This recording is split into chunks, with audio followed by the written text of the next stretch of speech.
యనమల రేవంత్ రెడ్డి అనే నేను తెలంగాణ రాష్ట్ర ముఖ్యమంత్రిగా అంటూ రేవంత్ రెడ్డి ప్రమాణ స్వీకారం చేసి నెల రోజులు పూర్తయింది. ఈ 30 రోజుల్లోనే పాలనలో కొత్త మార్క్ కనిపిస్తోంది. సీఎంగా బాధ్యతలు చేపట్టిన తొలి రోజు నుంచే రేవంత్ రెడ్డి విధుల్లో చేరి రోజు బిజీగా గడుపుతున్నారు. నిర్ణయాల్లో నిక్కచ్చితనం, పనితీరులో పరిణితి, వ్యవహారంలో కలివిడితనం, ప్రతిపక్షాలతో పలకరింపులు, ప్రత్యేక టీం ఎంపిక చేసి ప్రజాపాలనను ప్రజల వద్దకు చేర్చారు సీఎం రేవంత్ రెడ్డి. ప్రమాణ స్వీకారం రోజు నుంచే తనదైన మార్కుతో ముందుకు వెడుతున్నారు రేవంత్. సీఎంగా బాధ్యతలు తీసుకోగానే ప్రగతి భవన్ కంచెలు తీసి గేట్లు తెరిచారు. ప్రగతి భవన్ ను జ్యోతిరావు పులే ప్రజాభవన్ గా మార్చి సామాన్యులకు ప్రవేశం కల్పించారు. ప్రమాణ స్వీకారం చేయగానే 6 గ్యారంటీల ఫైలుపై తొలి సంతకం చేశారు. దివ్యాంగురాలు రజనీకి ఉద్యోగం కల్పిస్తూ రెండో సంతకం చేశారు. ఇక సోనియా గాంధీ పుట్టినరోజు సందర్భంగా డిసెంబర్ 9న అసెంబ్లీ ప్రాంగణంలో మహిళలకు ఉచిత బస్సు ప్రయాణం, 10 లక్షల బీమాతో రాజీవ్ ఆరోగ్యశ్రీ పథకాలను ప్రారంభించారు. కాంగ్రెస్ ప్రభుత్వం ఏర్పాటు కాగానే 6 రోజుల పాటు అసెంబ్లీ సమావేశాలు నిర్వహించారు. ఆ సమావేశాల్లో రాష్ట్ర ఆర్థిక పరిస్థితిపై శ్వేతపత్రాన్ని విడుదల చేశారు. ముఖ్యమంత్రిగా తన లక్ష్యాలేంటో, పరిపాలనలో తన ప్రభుత్వ విధానమేంటో అటు ప్రజలకు ఇటు ప్రతిపక్షాలకు అర్థమయ్యేలా తెలిపారు రేవంత్. ప్రతిరోజు పరిపాలనలో బిజీగా గడుపుతున్నారు రేవంత్ రెడ్డి. సచివాలయం వేదికగా శాఖల వారీగా రివ్యూలు చేస్తున్నారు. తొలి కేబినెట్ మీటింగ్ లో పలు కీలక నిర్ణయాలు తీసుకున్నారు. టీఎస్పీఎస్సీ ప్రక్షాళన చేయాలంటూ నిర్ణయించారు. అలాగే తెలంగాణను డ్రగ్ ఫ్రీ స్టేట్ గా మార్చడమే లక్ష్యంగా పెట్టుకున్నారు. గత ప్రభుత్వం ప్రతిపాదించిన మెట్రో రైల్ రూట్ మ్యాప్ ను రేవంత్ ప్రభుత్వం మార్చి కొత్త లైన్ ప్రతిపాదించారు. ఇక పరిపాలనలో తన మార్కు చాటుకునేలా నిర్ణయాలు తీసుకున్నారు రేవంత్ రెడ్డి. మొదట సీఎంఓ నుండి ప్రక్షాళన మొదలుపెట్టిన ముఖ్యమంత్రి కేసీఆర్ కు సన్నిహితంగా ఉన్న 7 సలహాదారులకు ఉద్వాసన పలికారు. సచివాలయం వేదికగా డిసెంబర్ 24న కలెక్టర్లతో వీడియో కాన్ఫరెన్స్ నిర్వహించి కాంగ్రెస్ ప్రభుత్వ లక్ష్యాన్ని వివరించారు. అనంతరం హైదరాబాద్, సైబరాబాద్, రాచకొండ సిపిలను, ఐఏఎస్, ఐపీఎస్లను బదిలీ చేశారు. ఈ నెల రోజుల్లో సీఎం రేవంత్ 4 సార్లు ఢిల్లీకి వెళ్లారు. రేవంత్ సీఎం అయిన తర్వాత మర్యాదపూర్వకంగా ప్రధానిని కలిసి విభజన హామీలు అమలు చేయమని అడిగారు. అప్పు తీసుకునేందుకు అనుమతి కోరుతూనే గత ప్రభుత్వం చేసిన విపరీతమైన అప్పులు ప్రధాని దృష్టికి తీసుకువెళ్లారు. అలాగే కేంద్ర మంత్రుల్ని కలిసి కేంద్రం నుండి న్యాయబద్ధంగా రావాల్సిన నిధులు తక్షణమే విడుదల చేయాలంటూ విజ్ఞప్తి చేశారు.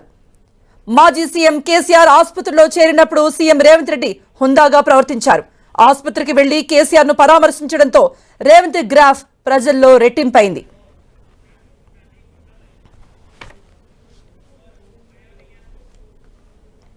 ఇక మరిన్ని అప్డేట్స్ ఇవ్వడానికి మా ప్రతినిధి కొండల్ లైవ్ లో జాయిన్ అవుతున్నారు. కొండల్, కొత్త ప్రభుత్వం కొలువుదీరి నేటికి సరిగ్గా నెల రోజులు. సో పాలన పట్ల ఈ నెల రోజుల నుంచి ప్రతిపక్షం నుంచి వస్తున్న విమర్శలేంటి, ప్రజలు వస్తున్న స్పందన ఏంటి, ప్రభుత్వం ఎటువంటి వ్యూహాలతో ముందుకు పోబోతోంది?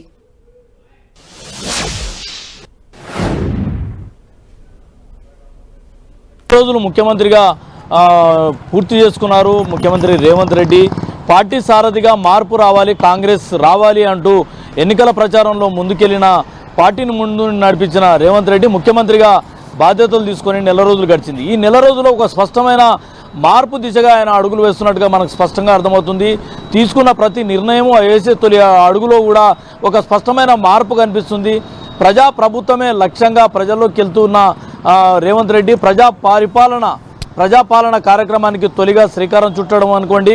ప్రజల వద్దకే పాలన తీసుకెళ్లడం, ఇక ఎన్నికల హామీలో ఇచ్చిన 6 గ్యారంటీలకు సంబంధించి దరఖాస్తులు స్వీకరించడం, ఇప్పటికే 2 గ్యారంటీలను మహిళలకు ఉచిత బస్సు సర్వీసే అనుకోండి, అదేవిధంగా ఆరోగ్యశ్రీ 10 లక్షల బీమా అనుకోండి, ఈ 2 పథకాలను అమలు చేయడం. అంటే తాను ఎన్నికల్లో ఇచ్చిన హామీలకు కట్టుబడి ఉన్నాను, తాను ఎన్నికల్లో చెప్పిన విధంగానే 100 రోజుల్లో ఈ 6 గ్యారంటీలను అమలు చేస్తామన్న ధీమా విశ్వాసాన్ని వ్యక్తం చేసిన రేవంత్ రెడ్డి అదేవిధంగా పరిపాలన మొదటి స్టెప్ నుంచే ఈ దిశగా నిర్ణయాలు తీసుకున్నట్టుగా మనకు స్పష్టంగా అర్థం చేసుకోవచ్చు. మరోవైపు తెలంగాణలో ప్రజలకు ప్రజా పరిపాలన అందిస్తామంటూ, స్వేచ్ఛనిస్తామంటూ ముఖ్యంగా ఎన్నికల ప్రచారంలో చెప్పిన రేవంత్ రెడ్డి దానికి అనుగుణంగానే ప్రగతి భవన్ను ప్రజాభవన్గా మార్చడం, ప్రజావాణి కార్యక్రమాన్ని అక్కడి నుంచి నిర్వహిస్తుండడం, ప్రజలకు ఎవరైతే నిస్సహాయులు ప్రభుత్వానికి తమ అభ్యర్థనలు విన్నవించుకోవడానికి, తమ సమస్యలను విన్నవించుకోవడానికి వచ్చే వారికి మాట వినేలా ఒక భరోసానిచ్చేలా ప్రజావాణిని శ్రీకారం చుట్టిన విషయాన్ని కూడా మనం చూడాల్సి ఉంటుంది. మరోవైపు పరిపాలనలో ఒక స్పష్టమైన ముద్రతో అయితే చాటుకునే ప్రయత్నం అయితే రేవంత్ రెడ్డి చేస్తున్నారు. సచివాలయ కేంద్రంగా నిత్యం అధికారులతో బిజీగా సమీక్షలు నిర్వహించడం, రాష్ట్ర ఆర్థిక పరిస్థితులకు అనుగుణంగా నిర్ణయాలు ఏ విధంగా తీసుకోవాలంటూ ముందుకెళ్లడం, ముఖ్యంగా అధికారులను ఈ సమీక్షలో అధికారులకు ప్రయారిటీ ఇవ్వడం, అధికారుల సలహాలు సూచనలు వింటుండడం కూడా ఒక కొత్త ఒరవడికి నాంది పలికారని చెప్పి అధికార వర్గాల్లో చర్చ జరుగుతుంది. మరోవైపు ప్రభుత్వంగా ఉంటూ ప్రజా సీఎంగా ఉంటానంటూ చెప్తూ ఉన్న దానికి అనుగుణంగానే